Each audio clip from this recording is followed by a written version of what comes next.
Hey everyone, this is me, and today for this series, we're going to go over what I call the acquaintance effect. I'm going to probably break this into multiple parts, so I'm going to have other parts after this, obviously, discussing certain issues in more detail. Today we're just going to go over the general thing. And what do I mean by acquaintance effect? Well, I'm going to show you a circles chart that they showed me in one of the special schools I went to a long time ago. And it has to do with the different types of relationship that you can have in life. I mean, I think there's some missing, like probably best friend, extended family, but still, it gives you an idea of like what the types of relationships you can have are. And for me, I really want to have some people in the green circle, or I guess the blue-green circle for really good friends, which doesn't show up here, but it may as well. I want to have some people in there, people that I can talk to when I have something that's really bothering me and will give me useful feedback and help me. And just people who are going to have my back when I need them to, people who are going to, reach out to me and make me feel valued and show me that they actually care and just do things that good friends do. But the problem is, it seems like no matter what I do, no matter what groups I've joined, that never happens. I don't know how it works for other people, but for me, I always go there, I meet people, I get along in the moment, it seems to be going well. Then I say, let's exchange numbers, let's exchange Facebook information, hoping that we can take it to the next step and maybe become friends at some point. And they usually do it, but then what ends up happening is they never message me. And even if I message them first, it's just a one-sided thing. They never message me, and it just always falls apart because I'm the only one trying, and it's just very clear that I'm not important. Now, let's give you an example. Last year, I went on a storm chasing trip, and I met some people. There were a couple guys that I felt I really got along with. We had a really common interest. A couple other people that we had some good talks with. I thought, hey, maybe I could make some friends off of this. So I exchanged contact information. I think I have most of them on Facebook and some of their numbers. When I texted the two, it basically didn't go anywhere. They responded but weren't engaging. They didn't ask me questions and never initiated contact again after that.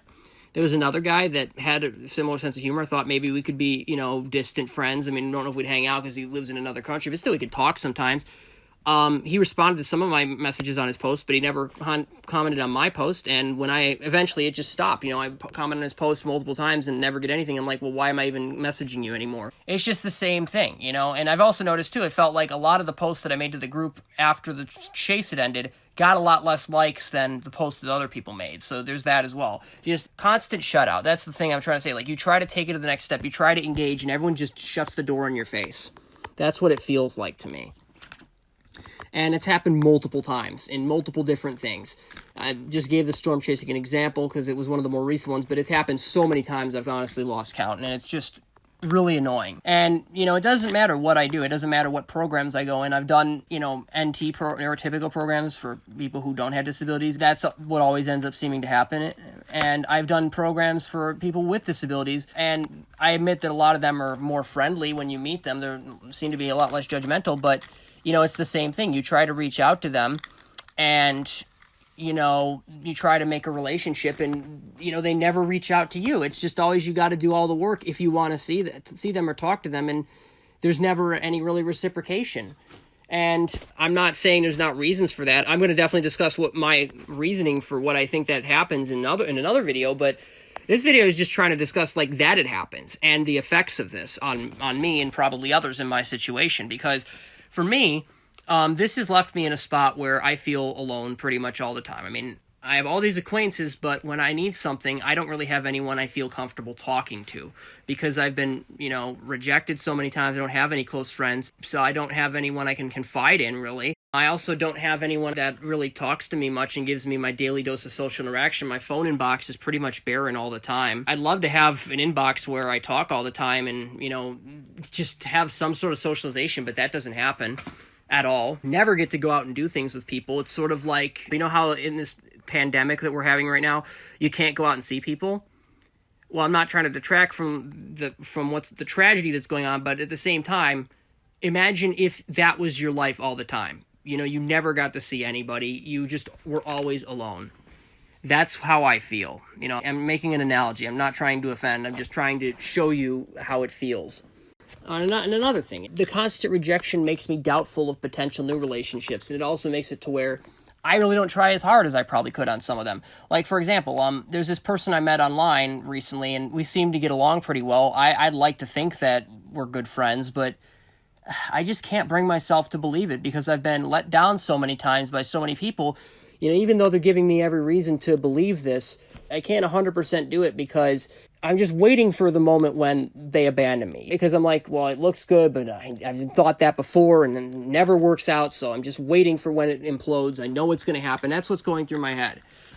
And it also is a problem, too, because there's certain people that I just can't respond, I don't respond to as much anymore. I've used to be very good at replying to messages. Now I think I'm probably not as good as I could be. I let a lot of them go because I probably shouldn't, but it's like, well, what's the point, I've been shut down so many times and it never goes anywhere. Why would I put effort into something that's never going to get me anywhere? I'm burned out. I can't give a lot of effort, and I don't want to give what limited effort I have to things that I don't think are going to ever go anywhere.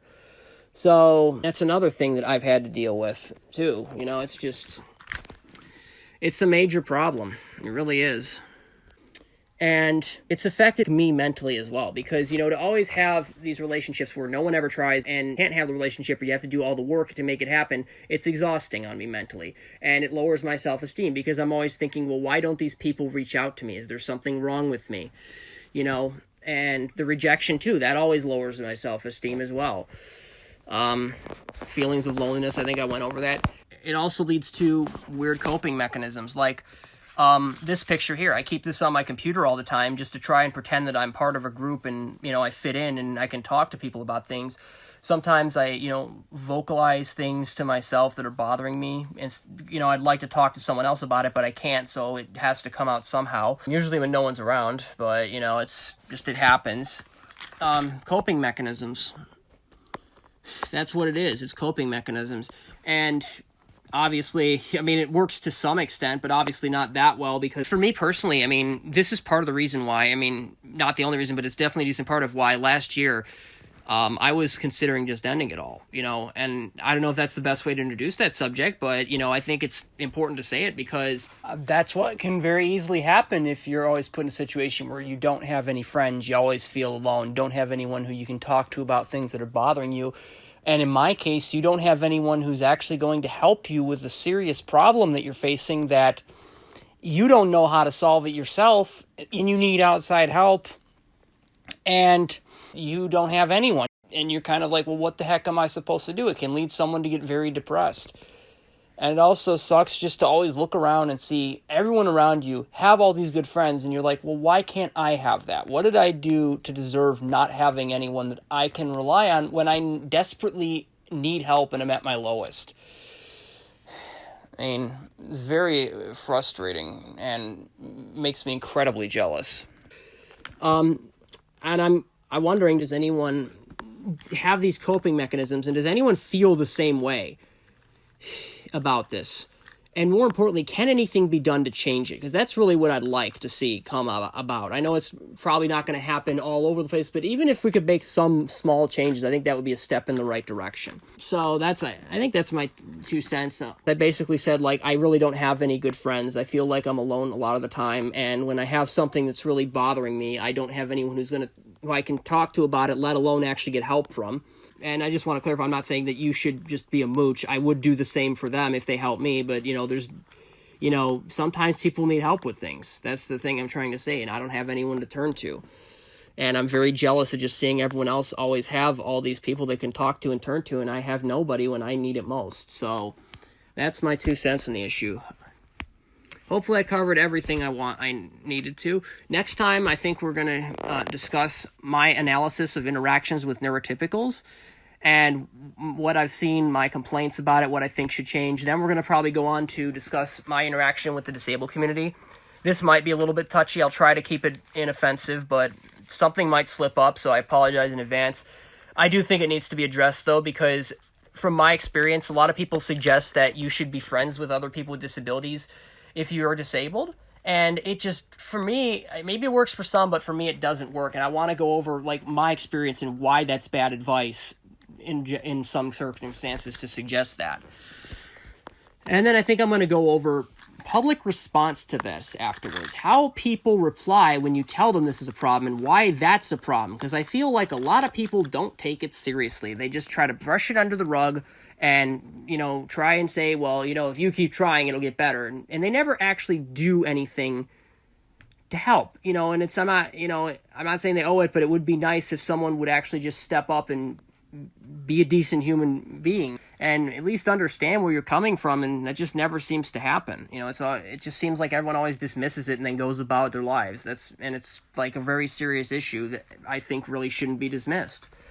So yeah, that's my 2 cents on this issue. I'll see you guys next time. So long. Until then, I suppose.